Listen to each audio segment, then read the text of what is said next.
还记得上一季吗？我们揭穿了台湾政治火象恶灵古堡，病毒不是天灾，而是政权刻意散播的人祸。这一季剧情全面升级，军人加薪3%，承诺跳票馆长从样板人物变成反咬 Umbrella 的觉醒者。还有普发现经谣言病毒满天飞，这不是电影，而是我们真实的台湾。看到最后，我们要一起打开这瓶解药。2024年大选，赖清德信誓旦旦承诺军公教要加薪提升士气，立法院也已经3读通过军人待遇条例跟警消退休条例，这些都是白纸黑字，并已完成立法程序。结果到了2025年度中央政府总预算案，行政院竟然完全没有编列这笔加薪与退休金支出。行政院长卓荣泰更说要把这些交由宪法法庭释宪处理。傅昆萁怒呛行政院是在向国会宣战。王国昌更狠，直批卓荣泰自以为太上皇，公然无视立院3读就是行政滥权。徐巧芯一针见血，军人恐怕因此看不起政府，士气全掉。怎么抗中保台？你想象一下，前线士兵拼命喊口号抗中保台，结果后面政府说抱歉没有加薪，这像不像恶灵古堡里那些被丢弃在战场上的士兵？台湾的抗中保台看起来更像让基层先去送死，这种政府怎么信任？这一幕活脱是背叛前线战士的丧尸剧。如果你觉得政府只是嘴炮抗中保台，请打别再嘴炮，转发影片，让更多人知道军人加薪消失的真相。电影里总有角色觉醒，反咬坏人，这一次就是馆长。馆长结束深圳、澳门行，回台后开直播，火力全开。他去了深圳、澳门，亲眼看到两岸落差。深圳40年从黄土路变成科技城。台湾在民进党执政9年后，只剩涨电价、停核电、砍三零盖、光电板。馆长直言，台湾已落后深圳至少10年。他痛批政府整天吵闹、贪污演戏、不做事，所以才会怒轰民进党应该跪下跟人民道歉。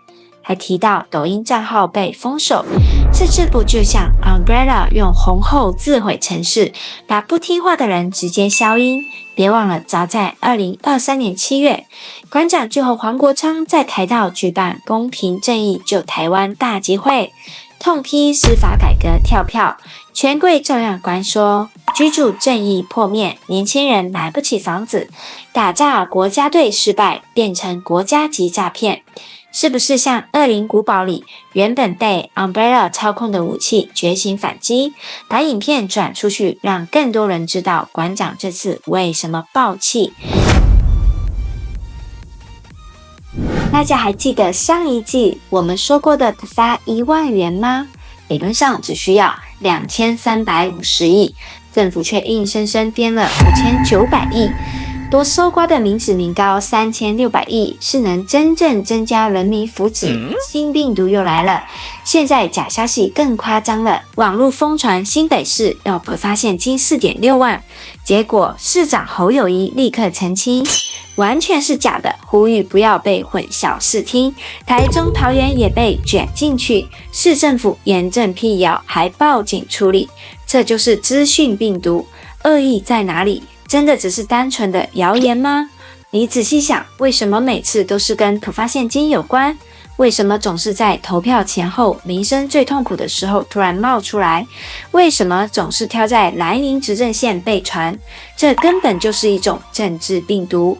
民进党用假补贴消息来测试人民，有人信了，代表还能继续愚弄。没人信了，就拿散播假讯息反过来修理在野党。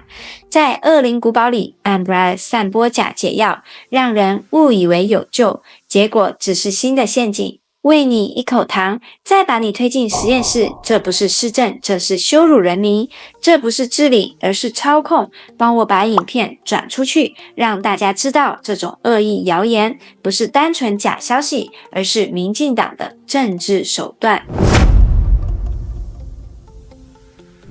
3件事放在一起看，军人加薪蒸发，政府公然违背承诺，士气崩盘，馆长觉醒要民进党揭穿台湾落后10年的现实，假补贴谣言满天飞，人民一次又一次被耍，这些不是巧合，而是一场清醒实验。政府正在测试人民，基层被背叛，你还会不会继续效忠？网红被消音，还敢不敢讲真话？假消息病毒漫天飞，你还有没有判断力？台湾社会被推进一种可怕的状态，不是没资源，而是资源被错用；不是没有正义，而是正义被选择性执行；不是没有声音，而是敢讲的声音被打压。这不就是恶灵古堡里最恐怖的场景吗？人不是被病毒变成丧尸，而是被制度慢慢榨干，最后失去灵魂。如果我们选择沉默，那整个社会就会变成没有灵魂的丧尸荒原。